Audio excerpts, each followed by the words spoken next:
नमस्कार, मैं रेखा पूर्णमूर्ति global school की अध्यापिका।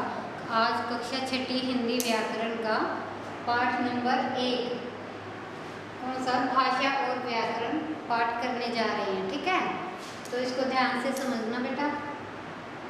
ये आपकी व्याकरण का नाम है व्योम हिंदी व्याकरण। इसका पहला ही पाठ है आपका भाषा और व्याकरण। ठीक है, ये है आपका चैप्टर भाषा और व्याकरण। बच्चों, किसी के विचारों को आप तभी समझ सकते हैं जब वह कुछ बोलकर या लिखकर अपने विचारों से आपको अवगत कराए। इसका अर्थ हुआ कि विचारों के स्पष्ट आदान प्रदान के लिए बोलना और लिखना आवश्यक माध्यम है। इसके लिए जिस साधन का प्रयोग किया जाता है वह भाषा है। ठीक है, यानी कि अपने विचारों को एक दूसरे तक पहुंचाने के लिए, चाहे वो लिखित रूप में हो चाहे मौखिक रूप में, उसे हम भाषा कहते हैं। अपने विचारों को दूसरे तक पहुंचाने को। अब भाषा की परिभाषा देखो। भाषा वह साधन है जिसके द्वारा मनुष्य अपने भावों और विचारों को बोलकर या लिखकर, या तो वो अपने विचारों को किसी को बोलकर समझाए या फिर लिखकर प्रकट करते हैं, उसे भाषा कहते हैं। ठीक है, अब है भाषा के रूप। भाषा के कितने रूप होते हैं? भाषा के 2 रूप होते हैं। कौन कौन से? एक होता है मौखिक और दूसरा होता है लिखित। मौखिक भाषा कौन सी होती है? भाषा का वह साधन जिसमें विचारों का आदान प्रदान बोलकर या सुनकर किया जाता है, मौखिक भाषा कहलाता है। जैसे बोलकर देवेश ने दिनेश से कुछ कहा, ठीक है, और सुनकर दिनेश ने देवेश की बात सुनी। ये हुआ भाषा का मौखिक रूप। देवेश ने दिनेश से कुछ कहा और दिनेश ने देवेश की बात सुनी। ठीक है, अब है भाषा का लिखित भाषा किसे कहते हैं? विचारों का आदान प्रदान जब लिखकर या पढ़कर किया जाता है तब भाषा का रूप लिखित भाषा कहलाता है। जैसे लिखकर क्या है? प्रिया ने नैना को पत्र लिखा, ठीक है, और पढ़कर नैना ने प्रिया का पत्र पढ़ा। तो क्या हुआ? ये लिखकर और पढ़कर, ये कौन सा रूप हुआ भाषा का? लिखित भाषा। भाषा के 2 रूप बताया अभी मैंने। कौन कौन से? एक भाषा का लिखित रूप और दूसरा मौखिक रूप। ठीक है, 2 रूप होते हैं भाषा के। अब भाषा की इकाइयों के बारे में जानेंगे हम। भाषा की कौन कौन सी इकाई होती हैं? मौखिक भाषा के लिए आप अपने मुख से कुछ ध्वनियां निकालते हैं। ये ध्वनियां छोटी भी हो सकती हैं और बड़ी भी। ठीक है, जब हम बोलते हैं तो कुछ ध्वनियां निकलती हैं हमारे मुंह से, और वो छोटी भी होती हैं और बड़ी भी होती हैं। ठीक है, भाषा की सबसे छोटी ध्वनि को वर्ण कहा जाता है। जो भाषा की सबसे छोटी ध्वनि होती है उसको क्या कहते हैं? वर्ण। और वर्णों के व्यवस्थित समूह को वर्णमाला कहलाता है। ठीक है, सबसे छोटी ध्वनि कौन सी? वर्ण। और वर्णों के व्यवस्थित समूह को वर्णमाला। अब है वर्णों के सार्थक मेल को शब्द कहा जाता है। जो वर्ण होते हैं जैसे न है, ल है, ये सारे क्या हैं?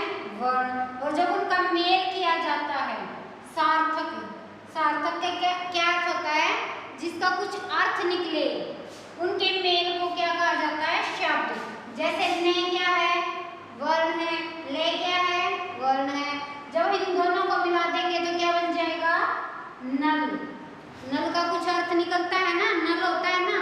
अगर हम इसको आगे पीछे करेंगे, जैसे यहाँ पे ले और यहाँ पे न, ले न, कुछ बना नहीं ना, कुछ अर्थ नहीं निकला, इसलिए वो सार्थक शब्द नहीं है। ठीक है, अगला है शब्दों के मेल से जब एक पूर्ण विचार प्रकट होता है। जो शब्द बनते हैं, जैसे नल बन गया, ऐसे ही और भी बहुत सारे शब्द बना दिए। उन शब्दों के मेल से जब एक पूर्ण वाक्य बनाते हैं, पूर्ण विचार प्रकट होता है, तब इस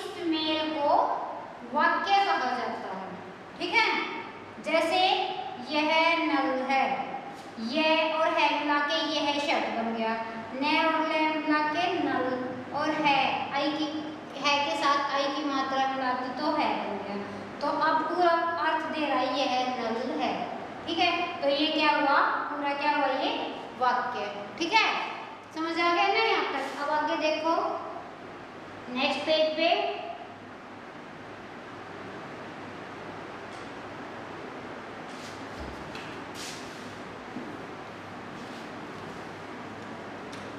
वाक्य में प्रयुक्त शब्दों को पद कहा जाता है। जो वाक्य में शब्द प्रयोग किए जाते हैं उनको क्या कहा जाता है, पद। जैसे रोहन पढ़ता है, इस वाक्य में रोहन पढ़ता है, ये सारे क्या अलग अलग पद हैं ये सारे। ठीक है, अब आगे भाषा और लिपि।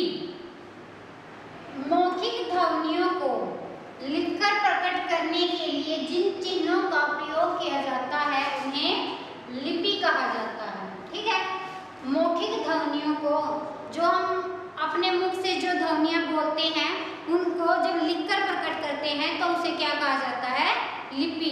जिन चिन्हों के द्वारा लिखते हैं उन चिन्हों को लिपि कहते हैं। अलग अलग भाषाओं की लिपियां अलग अलग होती हैं। जितनी भी भाषाएं हैं हमारी, चाहे वो हिंदी है, अंग्रेजी है, हिंदी, अंग्रेजी, उर्दू, फारसी, उर्दू, संस्कृत, ठीक है, पंजाबी, जितनी भी भाषाएं हैं भारत में, सभी भाषाओं की अपनी लिपि होती है, अलग अलग लिपि होती है। लेकिन कुछ भाषाओं की लिपि एक भी हो सकती है। ठीक है, कुछ भाषाएं हैं जो एक ही लिपि में लिखी जाती हैं। जैसे कुछ भाषाओं की लिपियां समान भी हो सकती हैं। जैसे दे रखा है, ये इधर भाषाएं दे रखी हैं और यहाँ पे उनकी लिपि दे रखी है। जैसे हिंदी भाषा की कौन सी लिपि है, देवनागरी। ठीक है, और संस्कृत भाषा की लिपि, इसकी भी देवनागरी। और अंग्रेजी भाषा की लिपि कौन सी है, रोमन।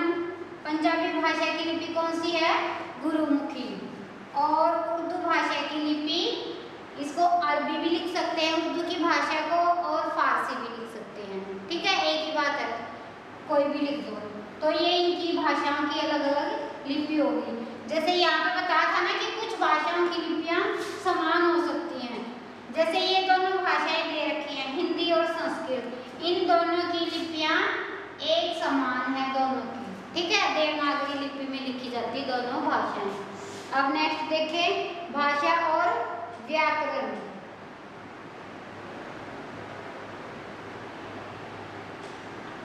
अब भाषा और व्याकरण के बारे में जानेंगे हम। भाषा, प्रत्येक भाषा में विचारों के आदान प्रदान के लिए कुछ नियम बनाए गए हैं। इन नियमों का ज्ञान कराने वाला साधन व्याकरण कहलाता है। ठीक है, प्रत्येक भाषा में अपने विचारों का आदान प्रदान करने के लिए कुछ नियम बनाए गए हैं और उन नियमों को क्या कहा जाता है, व्याकरण। किसी भाषा का व्याकरण वह साधन है जिसके द्वारा उस भाषा के शुद्ध रूप का ज्ञान होता है। यानी कि व्याकरण हमें भाषा के शुद्ध रूप का ज्ञान कराता है। ठीक है, आगे देखो, व्याकरण के अंग। कौन कौन से अंग होते हैं व्याकरण के?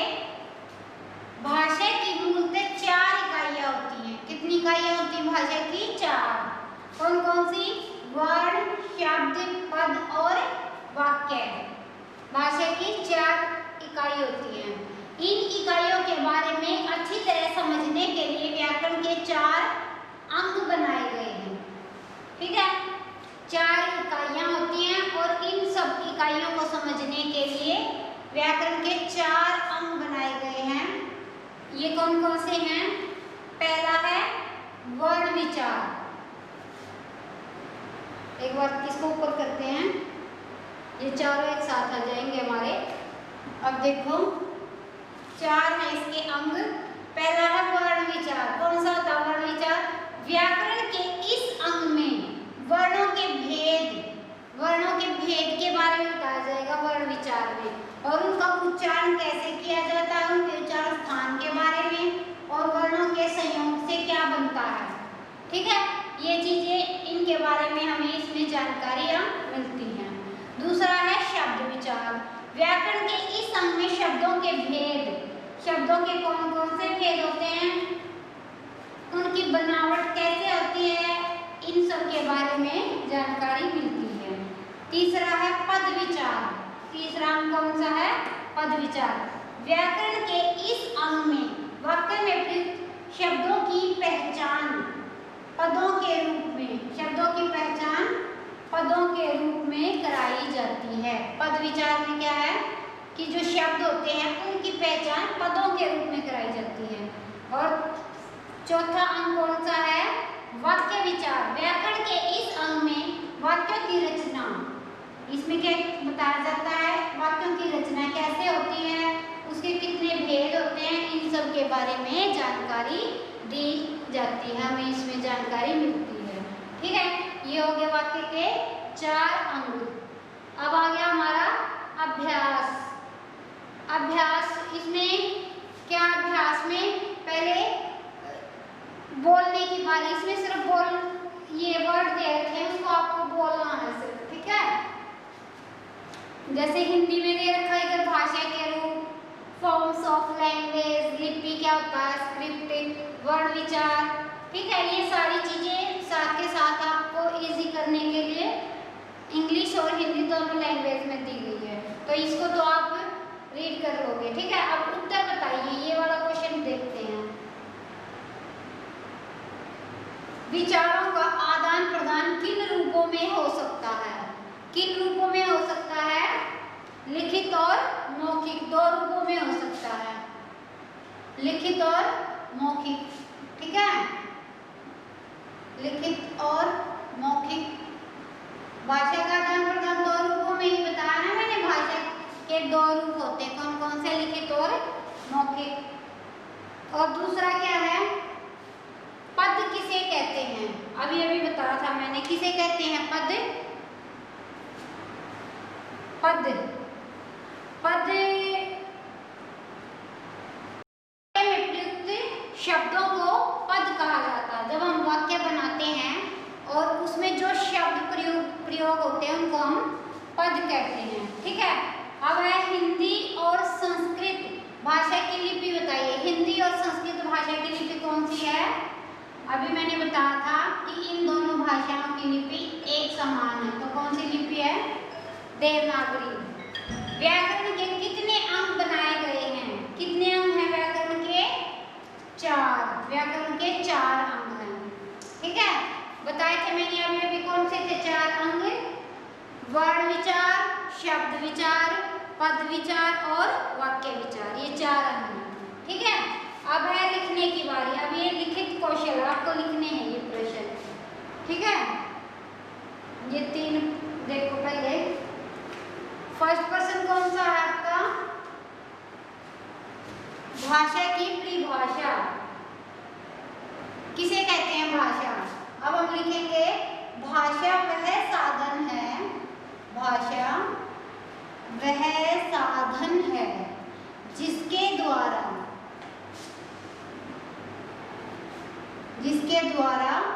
हम अपने विचारों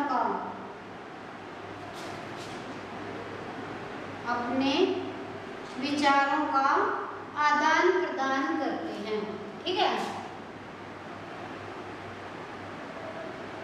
आदान प्रदान करते हैं, उसे क्या कहते हैं? भाषा।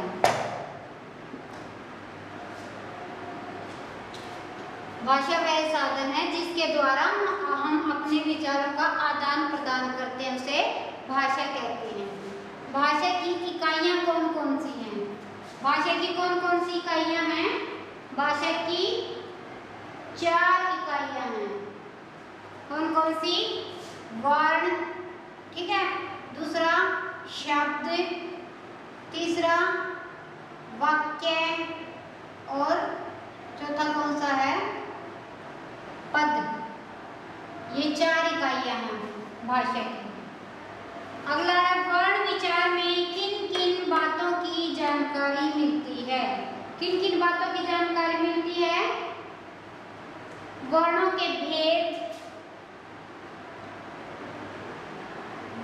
के भेद, ठीक है, कितने भेद होते हैं, और कौन सा, और उनके उच्चारण स्थान कि वर्णों का उच्चारण स्थान, कौन सा वर्ण कहाँ से बोला जाता है, उच्चारण स्थान के बारे में, ठीक है, और संयोग के बारे में कि वर्ण कैसे बनते हैं, वर्णों का संयोग कैसे होता है, इनके बारे में जानकारी मिलती है। वर्णों के भेद के बारे में, उच्चारण स्थान के बारे में और संयोग के बारे में जानकारियाँ मिलती हैं। आगे है नेक्स्ट क्वेश्चन।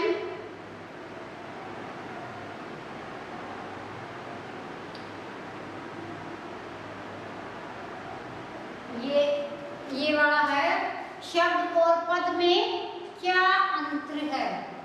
क्या अंतर है? अभी आपने पूरा चैप्टर पढ़ लिया, आप बताओगे क्या अंतर है? शब्दों के मेल में शब्द और पद में क्या अंतर है? शब्द कौन से होते हैं? शब्दों के मेल से एक पूर्ण विचार प्रकट हो, एक पूर्ण विचार प्रकट हो, ठीक है, उसे क्या कहते हैं? उसे शब्द कहते हैं, ठीक है।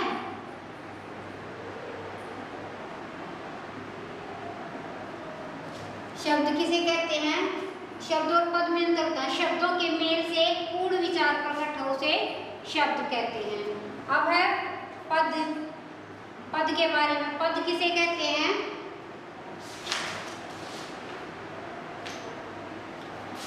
पद होता है जो वाक्य में शब्द होते हैं ना, वाक्य में प्रयुक्त शब्दों को, जो वाक्य में शब्द प्रयोग किए जाते हैं, वाक्य में प्रयुक्त शब्दों को पद कहते हैं, ठीक है।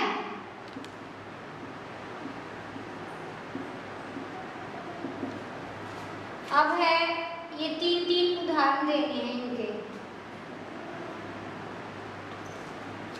अब है इसके तीन उदाहरण लिखे। वर्ण के कौन से उदाहरण होते हैं? जैसे क है, ये भी वर्ण है, ख और ग, कुछ भी लिख लो, सारे वर्ण हैं ये, ठीक है। अब शब्द कौन से हैं? जैसे क, म, ल, वर्णों को मिला के हम शब्द बना देंगे। कमल, और क्या हो गया? नयन, और क्या हो गया? वह और न, ठीक है, इनको मिला के हम शब्द बना देंगे। और वाक्य कौन से होते हैं? जैसे राम पढ़ता है, ये क्या है? वाक्य है और पूर्ण अर्थ दे रहा है, ठीक है। और तीन उदाहरण देने हैं, जैसे सीता खा रही है,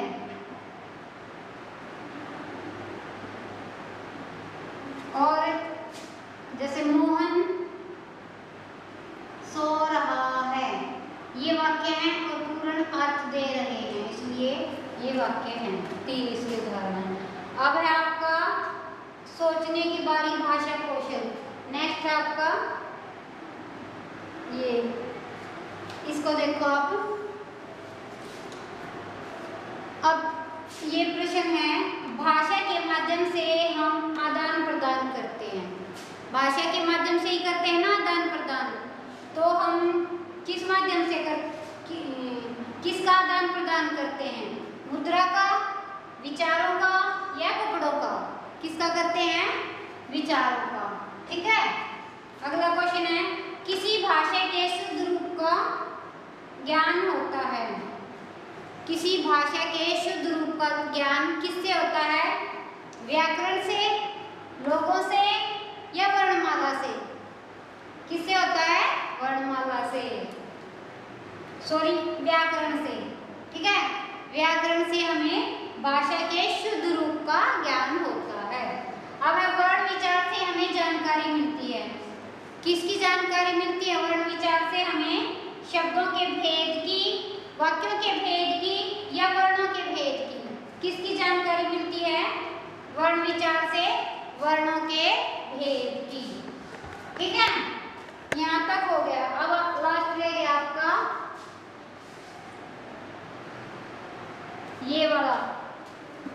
लास्ट क्वेश्चन है ये आपका, वर्णों के सार्थक मेल।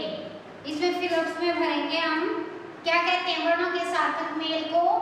शब्द। शब्दों का सार्थक मेल क्या कहलाता है? वाक्य। और वाक्य में प्रयुक्त शब्द क्या होते हैं? पद। ठीक है। और वर्णों का समूह क्या कहलाता है? वर्णमाला। क्या कहलाता है? वर्णमाला। तो आज का आपका जो पहला चैप्टर था ग्रामर का वो पूरा हुआ। ठीक है, समझ आ गया ना?